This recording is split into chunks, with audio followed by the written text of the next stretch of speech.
Hello, Seti. How are you? Good, good. We're live. We are live.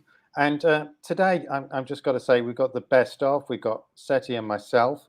And we thought we'd have a bit more of an intimate chat than we do normally, because I think rather than sometimes we host and we've got to kind of manage around everybody, but today it will be a genuine conversation. And I think that really fits our subject for today, because I think that's really what we're about, is having a discussion on certifications, badges, and the very vast differences there can be. Anything from an hour's course up to many hours of course, video intros. You're getting a lot going on. So I think that can be quite a powerful thing. So I'm just going to check. And I'm aiming for this to be possibly 30-minute chat, really. But Yeah, I'm we'll I'm see how it happy with that. goes. I'm Yeah, I'm we'll see very how it happy with goes. that. Yeah, because But yeah, no, I we think do it's value your definitely time. it's a very good conversation to have, especially at this time Yeah. where we have seen, and I'm sure that our viewers will agree, and also that you'll agree, is that we've seen an explosion of badges. Yes. We've seen an explosion Yes. of certifications. And in this whole period of online learning and going back to school, and many Yeah. teachers have committed Yes. sometimes hours, sometimes days, Yes. weeks, months Yes. to Yes. achieve Yes. these. And Yeah. so I do think there is a lot of value in discussing some of these certifications that are available to us as teachers. Some are incredibly difficult to get into, very Yes. selective, and others are available online and you can sign up right now after the session. Yes. And I think if you are a trainer or you're a school or you're a school leader, it is important to know the values. For example, there is a huge difference between an Apple teacher and an Apple distinguished educator, and the Yeah, name is different.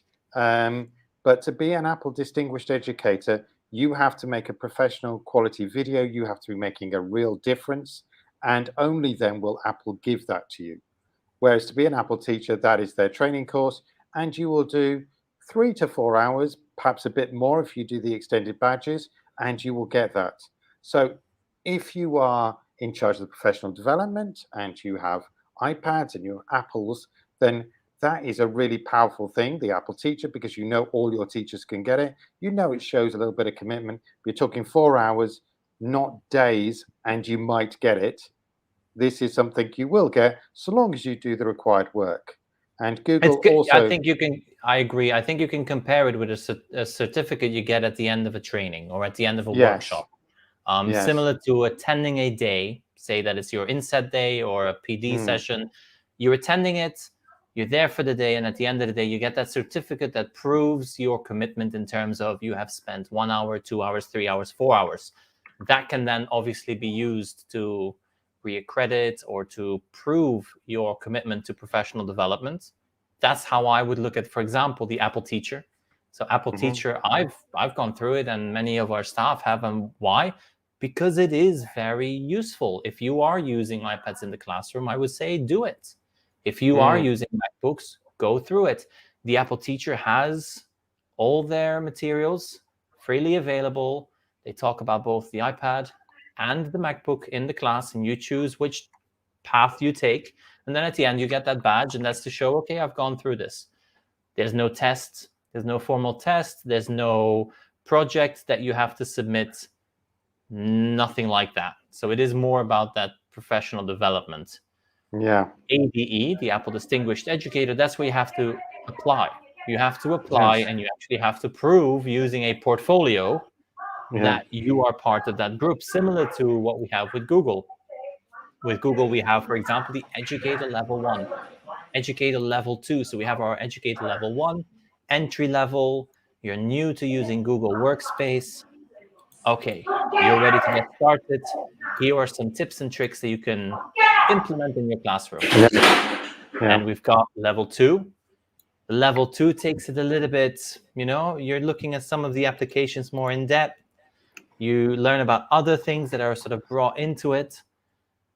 But then you have two additional ones that we can talk about. And that is, well, first of all, we've got the trainer. That is for those that are interested in training mhm, others, leading professional development. And then you have the very selective innovator.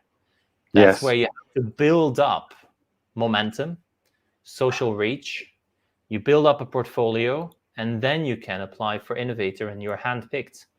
So Yeah. I think it's very important to know as a school and as a trainer, if you are bringing these to your school, which of these am I looking at? Am I looking at professional development for our staff? Great, then we go with these. Am I looking to develop my own understanding, and is this a commitment? Am I willing to Yeah. put in the effort and the time? Or am I looking to get something that's very specific but also selective? Mm. Yeah, and I think that is the thing, and also a lot of them. I think if you're talking about things like ambassador programs, a lot of them are more geared towards the marketing than the Yeah. actual training.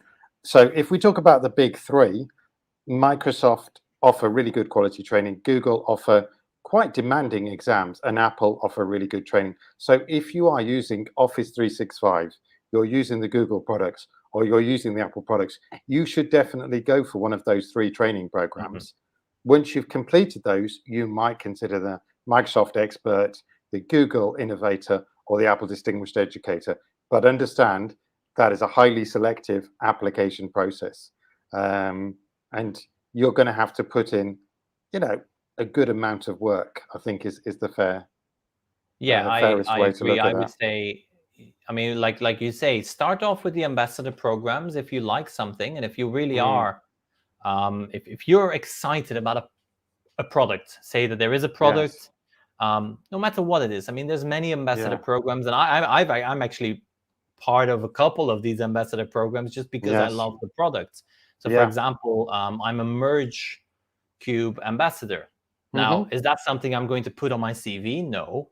Is that No. something that I'm going to tell everyone about? No. But I am an ambassador. Why? Because I really believe in what they're offering. But again, Yeah. like you mentioned, it's more of a marketing tactic Yes. from the company Yes. to get their products out there. And if you are okay with that, by all means, become an ambassador, because that's what that means. That means you believe in what they stand for. You believe in the organization or the products. You believe in their sort of mission statement and what they're trying to do. Become an ambassador. But Yeah. then And look at sometimes, your school.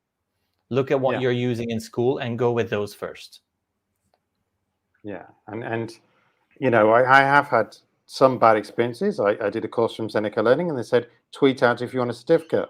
I tweeted, they used that tweet, and I never got a certificate. So I felt a bit bad about that. So also see what people are asking you to do.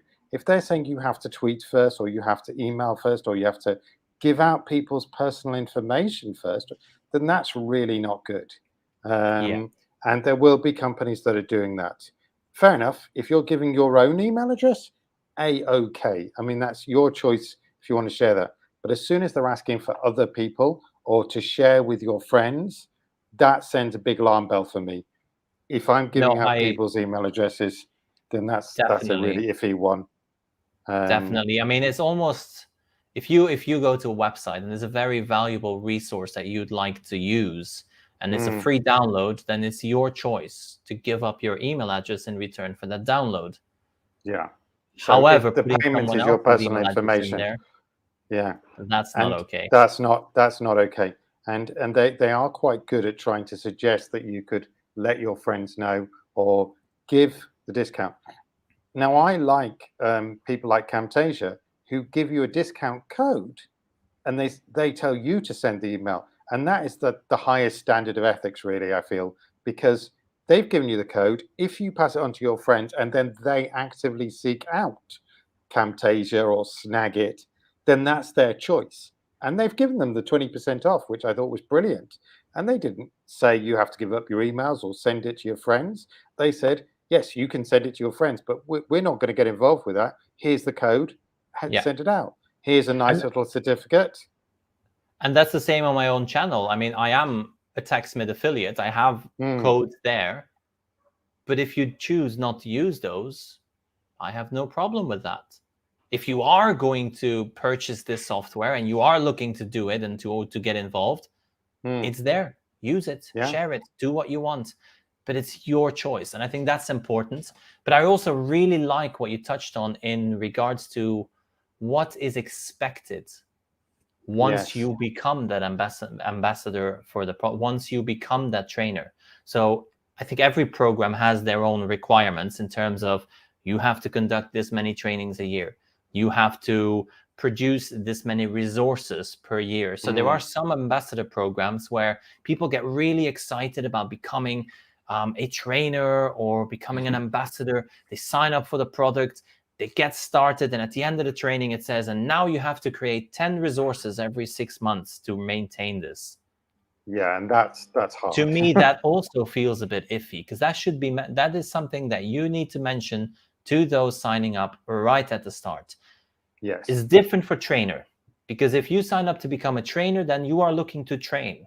You're looking to And train people. and normally you would actually get paid for that training. And I think that's the other thing. If you're creating resources, there are sites like Teachers Pay Teachers, the tests, etc., where you are going to get paid for your resources. So I think that's fair. If you choose to give a resource up and you make it open source, brilliant. That's wonderful. But if a company who is making profit does it, then that's for me. And for me, I will only pay for something if I am getting resources. I will not pay for a service to create my own stuff. And that's hard Yeah, because I teach computer science. So a lot of resources, they're not there for it. I love what Adam has just said about the dopamine hit, and you're absolutely absolutely. on the money there. Absolutely. It is. Uh, You yeah, get to level 1, you want that level 2 badge. And then once you've got the level absolutely. 2 badge, you want to move on to level 3. And they will keep coming up with more and more badges. Yes. So I do think it's important that we're having this discussion, because some programs are incredibly valuable.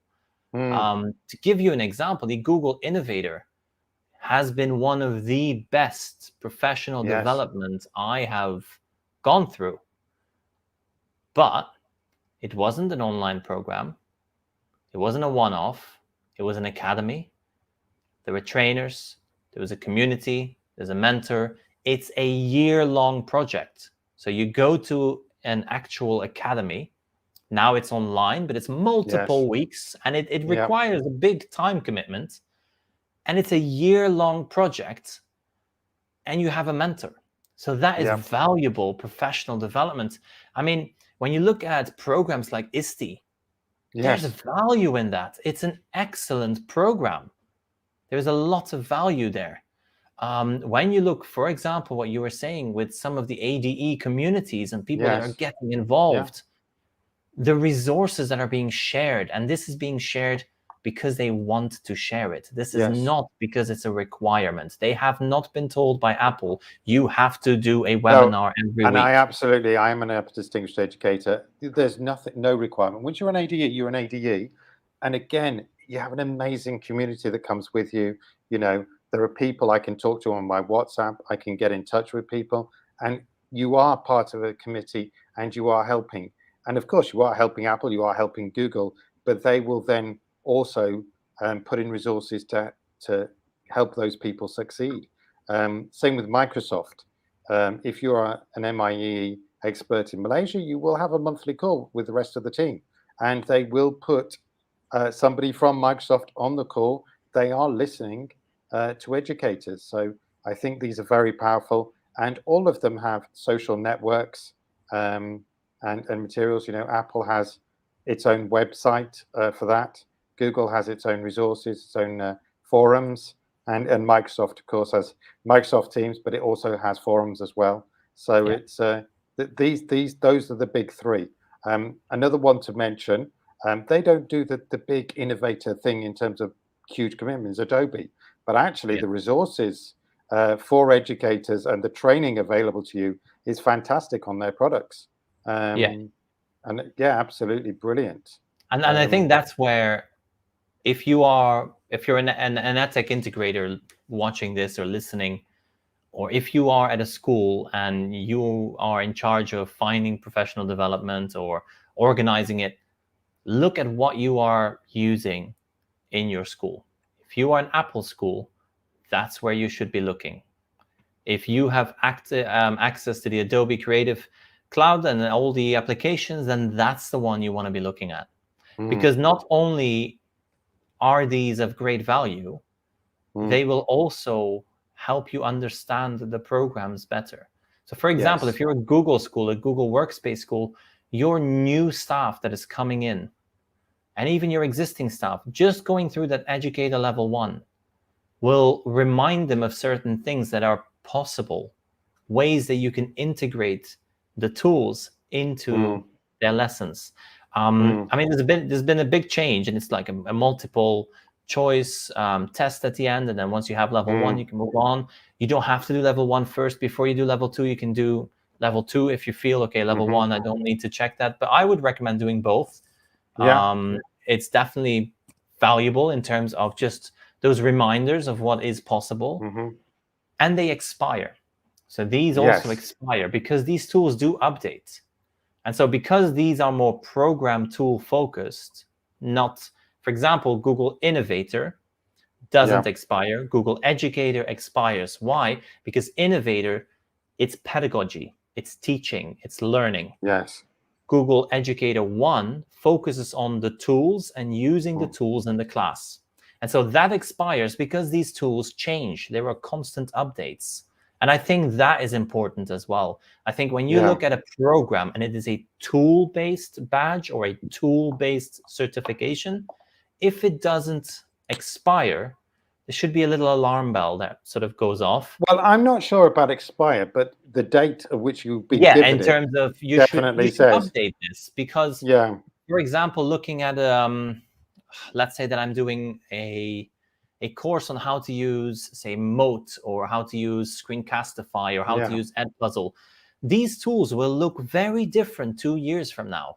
And so if I achieve that certification now, 2 years from now, maybe I get lost and I won't know where to go. The menus will be different. The badges will no longer have the same value in terms of not to show that you have a badge, but in terms of my own development, my own understanding of that product. And it is scary. I mean, I use an awful lot of software, and some software I come back to it and I almost don't recognize it later.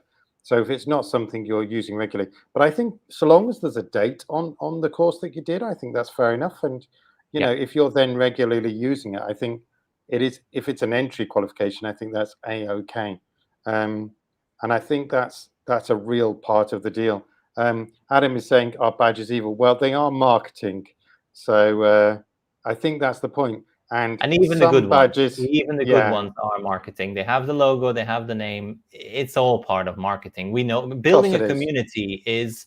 You read any good marketing book, they all talk about build a community. So it's all marketing. Definitely. And if I give you an RDPT badge, which is something I made, I'm obviously giving that so that you share it, and hopefully that brings more people to my tool. And obviously, I have the best of intentions that I want students to learn from appropriately phrased texts. And, mine's free and open source and everything.